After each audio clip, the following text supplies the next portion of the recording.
आपकी जंगों में शरीक नहीं होंगे, बट हम आपके दोस्त अमन में रहेंगे, ये अमेरिका को हजम नहीं होगा। मैं ये बता देना चाहता हूं कि हम अमेरिकन पाकिस्तान से एग्जिट नहीं कर सकते। हमें पाकिस्तान की फौज पर नजर रखने के लिए जरूरी है कि हम पाकिस्तान के साथ एंगेज किए रखें। डैनियल मार्के अपनी किताब में मजीद लिखता है कि हमने आज से 72 साल पहले यह फैसला कर लिया था कि पाकिस्तान को डेवलप होने की इजाजत नहीं दी जा सकती। बिस्मिल्लाहिर्रहमानिर्रहीम। मोहतरम नाज़रीन कराम, आज आपकी खिदमत में मैं एक और किताब है उसके बारे में बात करूंगा, no exit from Pakistan by Daniel Markey. Daniel Markey is an American author who has worked on this book for about 25 years, and then इसमें इसने बड़ी डिटेल में अहाता किया है पाकिस्तान और अमेरिका के ताल्लुकात पे, और आपकी खिदमत में मैं जब पेश करूँगा आप सुनकर हैरान होंगे कि अमेरिका पाकिस्तान में क्या क्यों कुछ करता रहा है। डैनियल मार्के अपनी किताब में लिखता है कि अमेरिका ने पाकिस्तान पर कभी एतबार नहीं किया। The Americans have never trusted the Pakistanis। और अगली बात वो ये कहता है कि हम जितने भी और जितने ज्यादा पैसे पाकिस्तानियों को देते हैं वो उतनी ही हमसे ज्यादा नफरत करते चले जाते हैं। The more money we give to the Pakistanis, the more they hate us। इस बात को अच्छी तरह समझ लेने के बावजूद मैं ये बता देना चाहता हूं कि हम अमेरिकन पाकिस्तान से एग्जिट नहीं कर सकते। वो 3 वजूहात बताता है कि जिसकी वजह से अमेरिका पाकिस्तान को नहीं छोड़ सकता। नंबर 1, पाकिस्तान का न्यूक्लियर और मिसाइल प्रोग्राम इतना बड़ा है और इतना एक्सटेंसिव है कि उसके ऊपर नजर रखना जरूरी है, इसलिए हमें पाकिस्तान के साथ मुसलसल एंगेज करना पड़ेगा। दूसरी बात, पाकिस्तान दुनिया का वो वाहिद मुल्क है जिसका चीन की सिविल और मिलिट्री एस्टेब्लिशमेंट दोनों से बहुत गहरे ताल्लुकात हैं, तो चीन पर नजर रखने के लिए पाकिस्तान के साथ ताल्लुकात रखना बहुत अशद जरूरी है।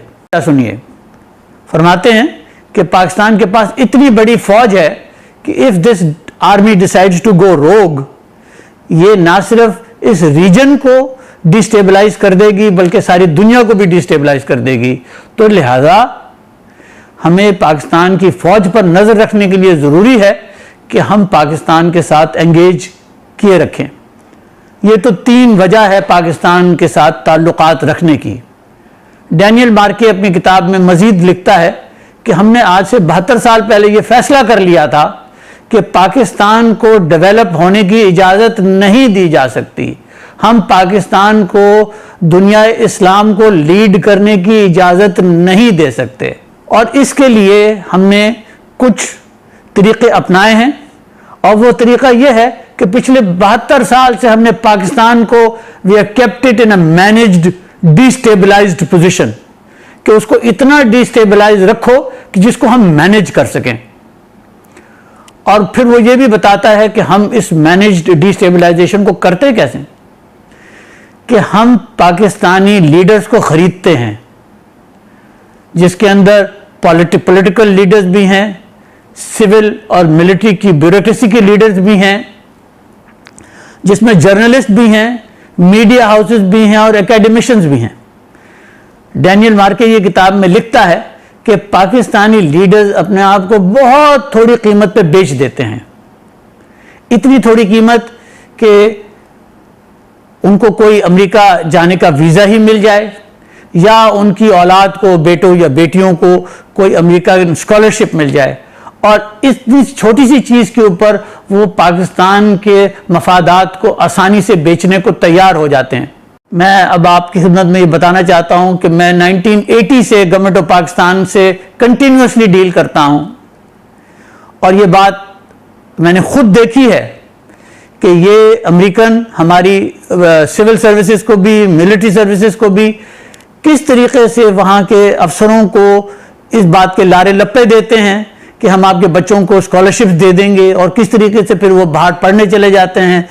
4 साल के लिए तो बैचलर्स डिग्री होती है, उसके अंदर वो जो साहब जिनकी औलाद गई थी बाहर पढ़ने, वो बिक चुके होते हैं अमेरिका को, फिर उसके बाद उसने मास्टर्स करना होता है, 1-2 साल उसमें लग जाते हैं, उसके बाद ग्रीन कार्ड।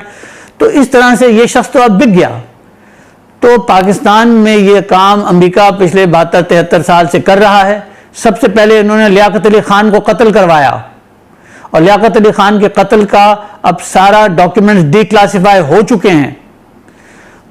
जो इमरान खान साहब जिस रास्ते पे इस वक्त जा रहे हैं, मुझे प्राइम मिनिस्टर साहब के बारे में सख्त, उनकी हिफाजत के बारे में सख्त तशवीश है कि अमेरिका इनको भी शहीद ना करवा दे। मेरा यकीन है कि जो लाहौर का जो वाक़या पेश आया है उसके अंदर जो टारगेट था वो तो इमरान खान साहब ही थे और ये मामला अभी और आगे चलता रहेगा। मैं अपने तमाम हमवतनों से, अपने तमाम बहन भाइयों से, दोस्तों से ये कहना चाहता हूं कि नज़र रखें कि देखें अमेरिका के साथ जो अब प्राइम मिनिस्टर साहब ने पोजीशन ली है कि हम आपके साथ आपकी जंगों में शरीक नहीं होंगे, बट हम आपके दोस्त अमन में रहेंगे। ये अमेरिका को हजम नहीं होगा। अमेरिका की पिछले 100 साल की तारीख ये बताती है कि दुनिया के अगर किसी लीडर ने अमेरिका की मर्जी के हिसाब से काम नहीं किया तो उन्होंने उसको कत्ल करवाया है। ये एक नहीं है, ये बहुत सारे किस्से हैं। वो पाकिस्तान पर हर किस्म के झूठे इल्जामात लगाकर पाकिस्तान को एक बहुत मुश्किल वक्त में डाल सकते हैं। तो मेरे भाइयों, बहनों, दोस्तों, बुजुर्गों, ये समझ लो कि हम सबको खड़ा होकर पाकिस्तान के लिए खड़ा होना होगा और हिफाजत करनी होगी और देखना होगा कि किन के बच्चे बाहर पढ़ रहे हैं और वो किन स्कॉलरशिप्स पे गए हैं और वो किन किन पोजीशन पे पाकिस्तान में बैठे हुए हैं। सिविल भी है, मिलिट्री भी है, पुलिस भी है, रेंजर्स भी है, बॉर्डर सिक्योरिटी फोर्स, सब लोग हैं जिनके साथ अमेरिका ने ये उनको खरीदा हुआ है। बहुत शुक्रिया।